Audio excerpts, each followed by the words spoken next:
¿Cómo están todos? Buenas noches. Ya prácticamente todos acá me conocen. Soy Alexander y el día de hoy voy a dictar una pequeña charlita sobre lo que es el abordaje inicial de pacientes con infección por coronavirus, que ahora está tan de moda.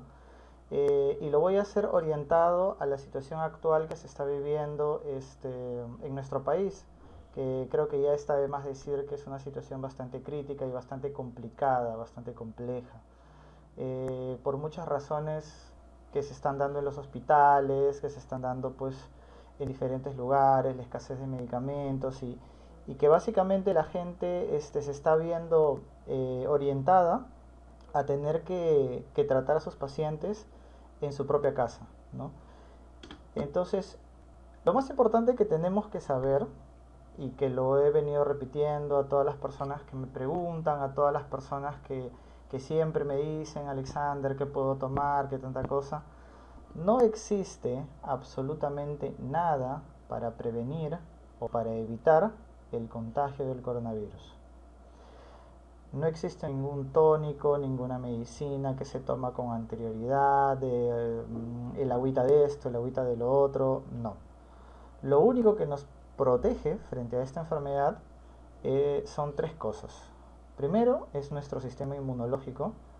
Dicho sea de paso, algo que no se construye de la noche a la mañana, o sea, no por tomar vitaminas hoy mi sistema inmunológico va a estar más fuerte mañana o la próxima semana.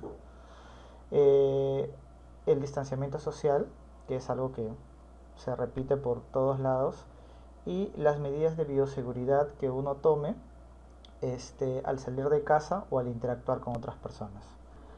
Basándonos en esto, también otra cosa que bastante me preguntan es el tema de que si el coronavirus a todas las personas que les da los va a matar o les va a causar pues una infección grave. Y en realidad eso no es del todo así. Acá en Perú, la cifra dice que del 80% que están infectados, del 100% que están infectados, el 80% considerados asintomáticos, que ya deben haber escuchado este tema en la televisión, van a ser pacientes que no van a sentir nada o también se los considera los que no van a sentir casi nada. O sea, pacientes que nunca se van a enterar que tuvieron el coronavirus y pacientes que van a tener posiblemente un día de gripe o posiblemente unos 3 días de tos o posiblemente un día de cuerpo, 2 días de cuerpo, 2 días de dolores de cuerpo y no representa algo que va a causar un gran impacto en su salud. Dentro de eso está el 80% de la población.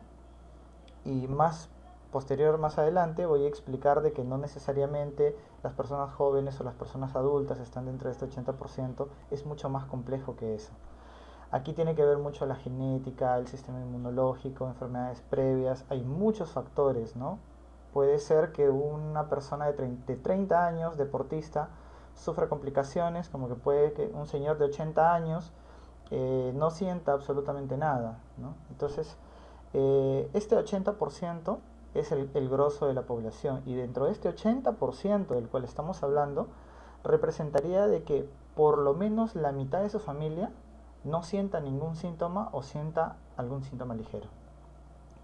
Después vamos a tener un englobamiento del 15% de personas que sí van a sentirse mal, que sí van a tener sintomatología, pero que no van a necesitar cuidados especiales. O sea, ¿a qué me refiero a eso? Me refiero a que van a sentir dolor de cabeza, que van a sentir malestar, que van a sentir muchos síntomas, pero no van a ser síntomas invalidantes, o sea, no van a ser síntomas de lo cual van a necesitar que una persona se encargue de su cuidado. De lo que sí tenemos que tener bastante cuidado es de un 5% de la población, que esta población sí podría necesitar cuidados especiales. Es un porcentaje de la población que esta enfermedad literalmente los va a botar a la cama. Y eso va a causar de que necesiten de manera obligatoria una persona que se encargue de su cuidado. Y más o menos por ahí va la cosa de lo que el día de hoy quiero un poco abarcar. Sin dejar de lado que, si bien es cierto, este 80% posiblemente no tenga complicaciones, casi nada, pero hay un 15% de esta población que puede sentirse mal, puede que no necesite cuidados, pero también puede que si no se cuide, pase a formar parte de este 5% que va a necesitar cuidados especiales. Y ese 5% de la población que necesita cuidados especiales, si no recibe los cuidados especiales y si no se cuida y si no trata de hacer algo para no empeorar su cuadro, definitivamente va a necesitar atención hospitalaria, que ahora está tan carente. Entonces, más o menos el tema está enfocado en que también hay muchas personas que producto de la psicosis o de los psicosociales o de toda la coyuntura que se va dando ahora, no logran discernir de enfermedades que ya formaban parte de nuestro quehacer diario, como son el resfriado, las alergias y la gripe. Estas tres enfermedades, como ya lo había explicado en una charla anterior, las diferencias y cómo saber qué cosa tengo cada una de ellas, el día de hoy solamente he contemplado esta pequeña diapositiva porque hay varios que no han formado parte de la charla anterior, pero acá la clave está en que no se dejen impresionar por sintomatología que podría causar más una enfermedad psicológica que una enfermedad física. Por ejemplo, hay personas que por presentar tos, por ejemplo, ya piensan que tienen coronavirus y están pensando en hacer su testamento, están pensando en hacer, pues, o sea, en que su cuadro se va a empeorar.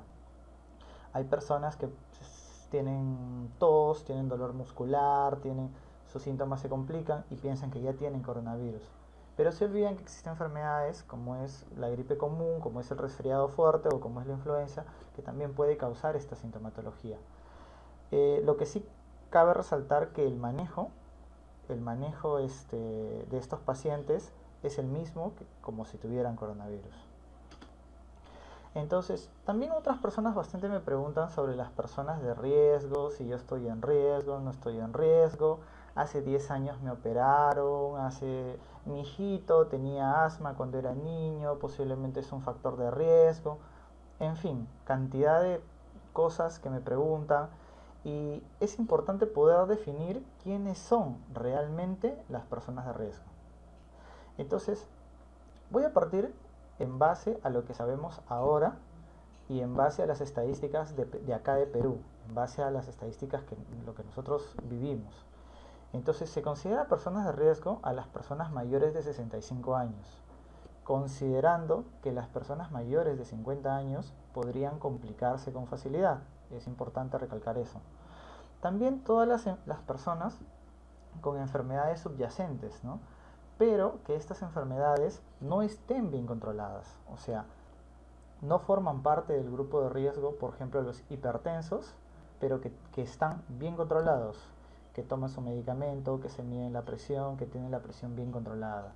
No están dentro del grupo de riesgo los diabéticos, por ejemplo, que tienen su azúcar de manera adecuada, que toman la pastilla a tiempo, o las personas en general, así que tienen sus enfermedades controladas, ¿no? Sí son personas de riesgo aquellas personas que han sufrido enfermedades pulmonares graves o sufren de enfermedades crónicas, como es asma moderado en adultos o asma severo, o enfermedades pulmonares más específicas. O sea, en pocas palabras, el que el año pasado me haya dado una infección respiratoria fuerte no me hace una persona de riesgo, ¿ya? Personas con afecciones cardíacas graves, hay personas que producto de muchas de la edad o posiblemente tengan problemas en el corazón graves, diagnosticadas y que tomen medicamento, forman parte de las personas de riesgo. Aquellos pacientes que de vez en cuando, una vez al año, les da un dolorcito en el corazón, entonces esas personas no forman parte de este grupo de riesgo, ¿no? O que tengan hipertensión mal controlada.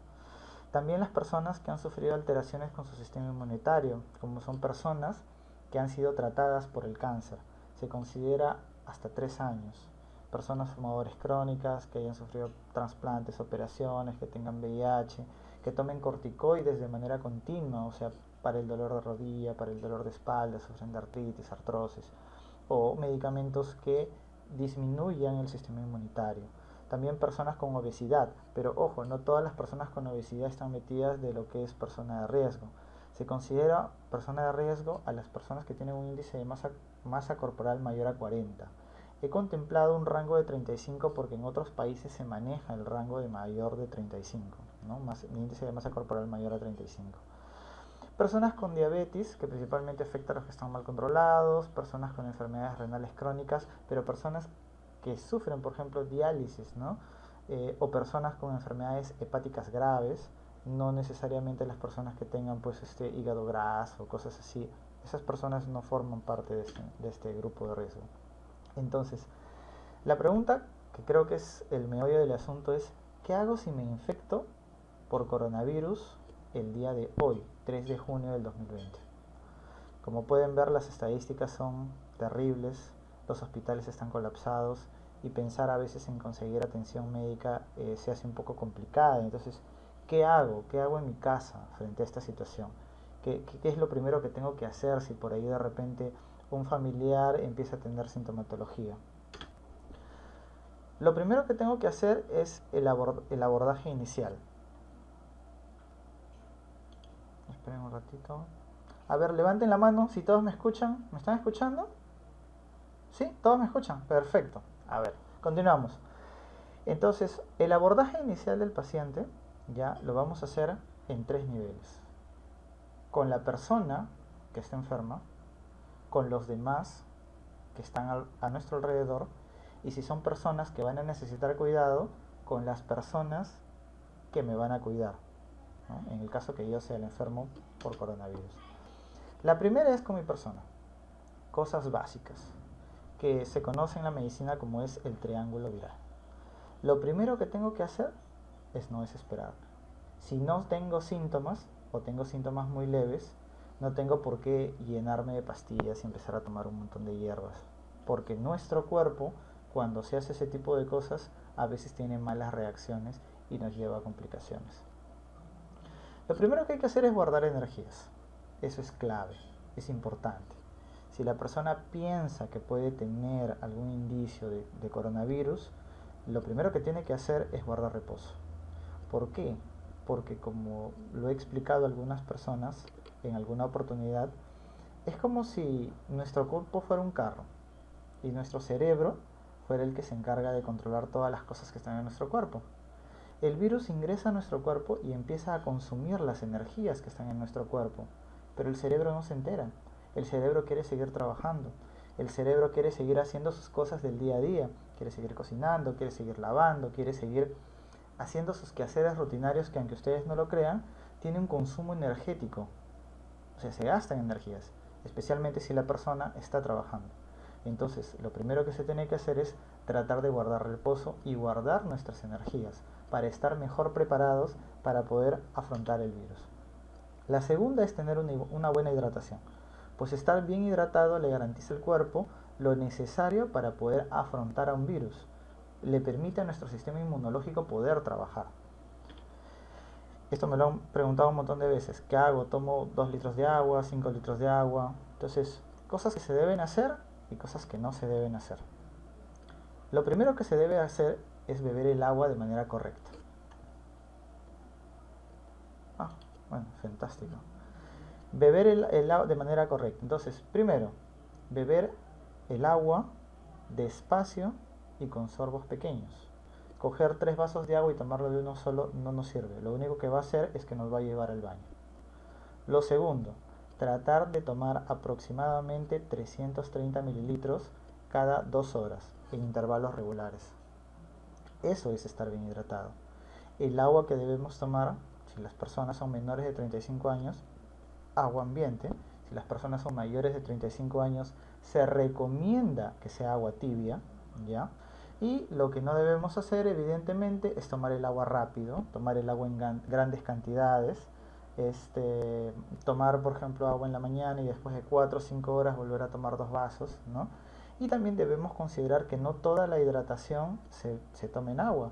También hay hidratación que se va a tomar con el cuáquer del desayuno, con la sopita que se toma al mediodía, con el caldito que se toma en la noche. Entonces es importante manejar estos conceptos sobre una correcta hidratación, y la clave de todo es estar calmados, porque muchas veces el que nuestros nervios nos jueguen una mala pasada en ese momento pueden o disfrazar la sintomatología o hacer creer que tenemos síntomas que no tenemos. Hay personas que por nervios les falta el aire, hay personas que por nervios tosen, hay personas que por nervios empiezan a tener una serie de sintomatologías. Entonces es importante que cuidemos esto, ¿no? Y pasamos a lo que es con los demás. Cuando una persona ha estado expuesta a alguien que tiene coronavirus, o tiene sintomatología del coronavirus, o en todo caso ha habido en casa a alguien con coronavirus, o por último tiene una prueba rápida o molecular que diga que tiene coronavirus, lo primero que tiene que hacer es aislarse. Un aislamiento familiar obligatorio. Posteriormente voy a explicar las condiciones de cómo debe darse eso, pero lo primero que uno tiene que estar en la cabeza es aislamiento. No puedo llegar a casa y abrazar a la mamita, ver a la abuelita, no. Lo que se tiene que hacer desde el momento es algo obligatorio. El uso de mascarilla, como lo muestra ahí, es inminente, dentro de casa y en todo momento. Si se va a comer, tiene que hacerse en un sitio separado, y si se va a hablar con una persona, preferentemente a 2 metros de distancia. Más o menos aquí he hecho un pequeño esquema en esta diapositiva que no sé si se logre leer, no sé si todos tengan a visualizarlo, pero más o menos voy a tratar de explicarlo, ¿no? Lo que he tratado de hacer acá es, primero, recomendaciones para la habitación de la casa. Obviamente esta persona, que es una persona sospechosa, lo primero que vamos a hacer es aislarla, pero ¿dónde la aislamos? En un cuarto oscuro, en un cuarto cerrado. Tiene que ser preferentemente en un cuarto ventilado, en un cuarto iluminado. Claro, obviamente no todos en casa tienen la misma disponibilidad de las habitaciones, pero esto es lo ideal, ¿no? Obviamente que también tiene que esta persona que se va a aislar, aparte que tiene que estar a una distancia prudente de toda la casa, tiene que tener preferentemente sus propios servicios higiénicos, es lo ideal, ¿no? Para que no vaya a contaminar a las demás personas. Ojo, y esto se lo digo no solamente porque lo he leído en el internet, por las estadísticas, porque lo he visto en diferentes charlas, lo he escuchado en diferentes hospitales. Cuando una persona se contagia en casa y toma las medidas preventivas a tiempo, difícilmente se contagia a toda la familia. Normalmente, en la mayoría de casos, siempre es uno, la persona con la que está más cerca, o a veces nadie se percata porque está cerca un niño y los niños a veces son asintomáticos. Pero cuando la persona no toma las medidas preventivas adecuadas, casi siempre toda la familia, todo el conjunto familiar, porque hay en muchas ocasiones donde viven varias familias en una sola casa, terminan contagiadas. Y lo malo de esto es que el tema es las atenciones, ¿no? ¿Cómo haces el aislamiento? ¿Cómo haces la atención? ¿Cómo haces? Y empieza a complicarse y se colapsa todo. Entonces es importante tomar las medidas apenas se tenga una sospecha concreta o una prueba o se ha estado en contacto directo con una persona que ha sido diagnosticada por coronavirus. ¿Ya? El uso de mascarilla es obligatorio, lavarse las manos con agua y jabón, ¿no? La misma persona también, ¿no? Estamos hablando de una persona que todavía no necesita cuidados, ¿no? Tratar de mantener siempre la puerta cerrada. Esta misma persona debe tener sus propios cubiertos, de ser posible descartables, sino sus propios cubiertos, encargarse de lavado, un correcto lavado de manos, como ya también lo había explicado en anteriores charlas, ¿no? Un buen lavado, 20 segundos, con jabón líquido preferentemente y todo eso. La ropa, el tema de la ropa, ¿qué hago con la ropa? Termino de usar la ropa, cojo la ropa y la coloco en una bolsa y la cierro la bolsa. Esa bolsa puede tener dos opciones. Una es ser desinfectada y la segunda es permanecer en la bolsa durante 3 a 4 días. Una vez que esa ropa ha estado en la bolsa durante 3 o 4 días, se la puede retirar de la habitación, pero fuera de la habitación colocarlo en una segunda bolsa. Preferentemente esta ropa debe ser lavada de manera independiente. Se recomienda lavarse con agua caliente, con detergente convencional, no necesita echarse ninguna otra cosa, pero es importante el tiempo. El uso de lejía para la desinfección, que eso ya la mayoría lo sabe, ¿no? Y el aislamiento familiar es la clave, ¿no? El aislamiento familiar es principalmente la clave. Ahora, ¿qué vamos a hacer si es que hay alguna persona que cae mal y esta persona sí necesita cuidados especiales? O sea, sí necesita alguien que lo cuide. Necesita de una persona que le alcance el agua, necesita de una persona que lo atienda. Evidentemente no estamos hablando de personas ancianas. Hay personas a partir de 30, 35 años que ya esta enfermedad los tumba. Es una enfermedad que te consume muchas energías. Las personas en ocasiones no se pueden parar o la sintomatología es muy aguda y rápidamente los baja. Entonces, la persona que lo va a cuidar tiene que ser una persona que pues utilice guantes, utilice sus propios utensilios, haga la desinfección de las chapas, de los interruptores de las puertas, en un ambiente aislado, ¿no? La persona tiene que evidentemente tener su propio celular, sus propias cosas que va a utilizar, evitar zonas comunes, el baño, como le decía, tiene que ser individual, ¿no? Y bueno, tratar en lo posible las personas que están fuera de esa área de aislamiento, hacer una limpieza profunda, ¿no? Ahora, otra pregunta importante que siempre me hacen es, ¿y quién debe cuidar al enfermo? ¿No? En muchas ocasiones dicen, no, se enfermó mi hijito, lo cuida la mamita. O se enfermó mi esposo, lo cuida la esposa. Todo va a depender principalmente de cómo sea la estructura de la casa. Pero si hay posibilidad de poder elegir, tenemos que elegir a una persona que cumpla dos requisitos. La persona que tenga más fortaleza física, estamos hablando de juventud, evidentemente, y la persona que sea más precavida, porque esta va a ser una persona que no solamente va a estar con el paciente, sino va a interactuar con las personas que van a estar fuera. Son las personas que le van a alcanzar la comida, le van a alcanzar los medicamentos, le van a alcanzar el agua hervida, le van a alcanzar las cosas. Entonces, esta persona va a ser un lapso, un nexo entre el enfermo y las otras personas que van a estar fuera de esta área de aislamiento. Que dicho sea de paso, debe tratar de ser delimitada para que los niños pues no vayan, no haya ahí una contaminación cruzada. Entonces, algunas personas subestiman la capacidad de sus hijos de 14, 15, 16 años de poder cuidar a sus padres o poder cuidar a sus abuelos, pero no deben de subestimar a estos jóvenes, porque estos jóvenes, aparte de su juventud y de su fortaleza, también es el momento idóneo para que aprendan a realizar estos cuidados. Tengan en consideración que a veces en una casa viven también los abuelos y a veces primero se enferma el abuelo, luego el papá, luego la mamá. He tenido algunos casos donde de manera paulatina el único que queda sano es el hijo de 14 años, como nunca cuidó a nadie, no sabe qué hacer con los 8 familiares enfermos. Entonces es clave la indicación que se vaya formando, ¿no? ¿Y qué debe tener la persona que cuida? Entonces, acá he tratado de hacer una lista por orden de importancia, que no solamente lo digo yo, están en los manuales, lo dicen en los hospitales, en diferentes charlas, lo he escuchado. Lo primero que tiene que tener es la mascarilla, eso de plano, ¿no? Se recomienda una N95, pero si no tiene la N95, la mejor mascarilla que se disponga en ese momento. No todos tienen a la mano equipo de protección. Guantes, ¿no? Se recomienda los guantes de color azul, que son mucho mejores, son más durables, inclusive con eso se puede lavar las manos, se puede mojar, se puede hacer muchas cosas. Es importante y clave tener en casa este tipo de guantes. Luego he colocado los lentes.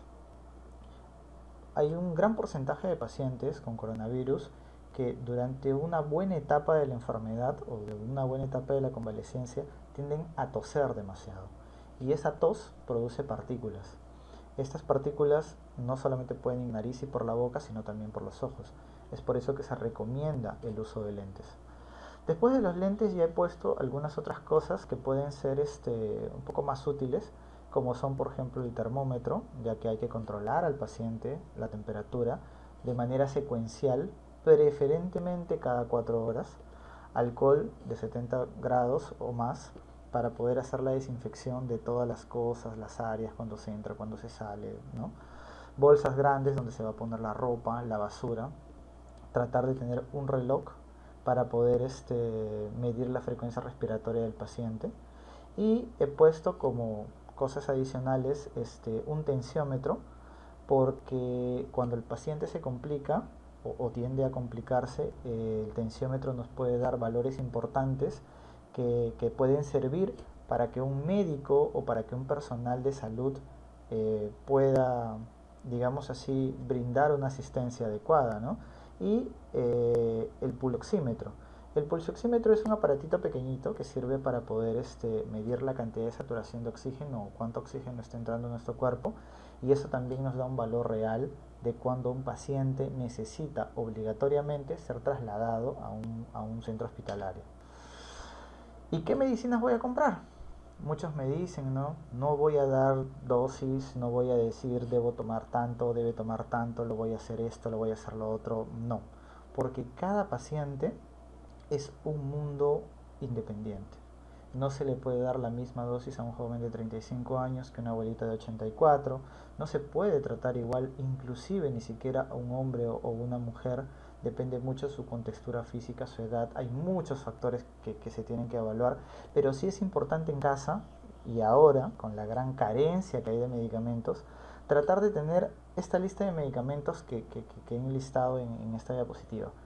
Entonces también los he colocado por orden de importancia, o como más o menos he creído que deben ir, ¿no? Considerando el primero como el más importante y el último como el menos importante, digámoslo así. Lo primero que tienen que tener todos los pacientes son sus pastillas primero. Si el paciente es hipertenso, tiene que tener sus pastillas para la hipertensión. Si el paciente es diabético, sus pastillas para la diabetes. Si el paciente sufre de problemas del corazón o de lo que sufra, su tratamiento es lo primero. Eso no le debe faltar y debe tener, considerando a de repente 1 o 2 meses, o a que no va a ser fácil poder conseguirlo. Luego, el otro medicamento que es indispensable y que lo utiliza hasta el que va a tener simplemente un resfrío, un dolor de cabeza, es el paracetamol. Pero muchos me preguntan, yo tengo en mi casa un blister de paracetamol, ya estoy preparado. En realidad lo que pasa es que el paracetamol es un medicamento muy flexible y que se puede utilizar en altas dosis en algunos pacientes cuando lo requieran. Entonces, para que más o menos ustedes tengan una idea, un paciente que le da coronavirus y empieza a complicarse puede llegar a necesitar entre 25 a 50 pastillas por paciente. Entonces, estamos hablando de que tener un blister solamente nos duraría para 1 o día y medio a lo mucho. Entonces, tratar de hacerse de un lote considerable de paracetamoles, especialmente si son bastantes personas en la casa y hay varios que tienen riesgo de poder sufrir, digamos así, de sintomatología. Si se tienen niños en casa, también considerar tener paracetamol en jarabe o paracetamol en gotas si se tiene bebés. Otro medicamento que también se está utilizando bastante y bueno, ojalá algunos puedan conseguirlo porque es importante para la reducción de la carga viral y justamente evita la proliferación o que los pacientes se agraven, es la ivermectina. La ivermectina son frasquitos pequeños en gotas, solamente se toma gotas, no voy a decir dosis, no voy a decir cómo se toma porque, como les vuelvo a repetir, cada paciente es un mundo. Pero lo máximo que puede tomar un paciente es 70 gotas por 3 días, o sea, un frasquito fácilmente te da para 2 personas y por último hasta tal vez para 3 personas. Otro medicamento que también bastante se utiliza es la citromicina, la de 500 miligramos. ¿Cuántas comprar? 4 o 5 tabletas es más que suficiente, ya que el tratamiento no excede los 4 días y se toma una cada 24 horas. Otro medicamento que también sirve bastante es el omeprazol, que es un protector gástrico, de 20 miligramos para que la dosis sea manejable, y se recomienda tener en casa aproximadamente unas 15 unidades. También la prednisona, recomiendo la de 20 porque permite la dosificación, pero por último, si no encuentran prednisona de 20, puede ser de 50 o de la cantidad que encuentren y se corta la pastilla. De no encontrar prednisona o de no tener, la prednisona es el medicamento de elección, pero si no lo hay, aunque sea tener a la mano 1 o 2 o 3 dexametásonas, ¿no? Creo que con tener unas 5 o 6 unidades se cubriría un tratamiento. Otro medicamento de elección que se utiliza bastante, especialmente cuando se tiene en casa pacientes mayores de 60 años, es los anticoagulantes. De elección es la enoxaparina. El enoxaparina es un medicamento caro, es difícil de conseguir, a veces no hay. Si lo consiguen de 40, de 60, de 80 miligramos, igual sirve. De no tenerlo, la otra alternativa, que sí es mucho más fácil de conseguir y también es mucho más económica, es la warfarina. Y en el último de los casos, ya pues si no logra conseguir warfarina, que sería lo ideal, tener aunque sea aspirina, ¿no? Si es warfarina, unas 4 unidades es más que suficiente tener en casa. Hasta aquí son normalmente los medicamentos que utilizaría el paciente promedio, ¿no? El paciente que, bueno, le da el coronavirus, lo bota a cama, se pone mal y con un tratamiento adecuado de estos medicamentos, lo más posible es que el paciente salga del cuadro rápidamente. De 4 a 7 días el paciente ya está bastante recuperado. No curado, pero considerablemente recuperado, yéndose arriba. Pero hay pacientes que en algunas ocasiones se complican. Pacientes que tienen efectos, que tienen enfermedades concomitantes, o a veces pacientes pues, que por sí su organismo está dentro de ese 5% que tiene que complicarse. Entonces, estos pacientes empiezan a presentar bronquios, estos pacientes empiezan a presentar cuadros de deshidratación, debilidad extrema. He visto pacientes que ni siquiera pueden levantar su brazo. Hay pacientes que presentan dolores de cabeza terribles, que no lo calman nada. Hay pacientes que presentan diarreas que los deshidratan.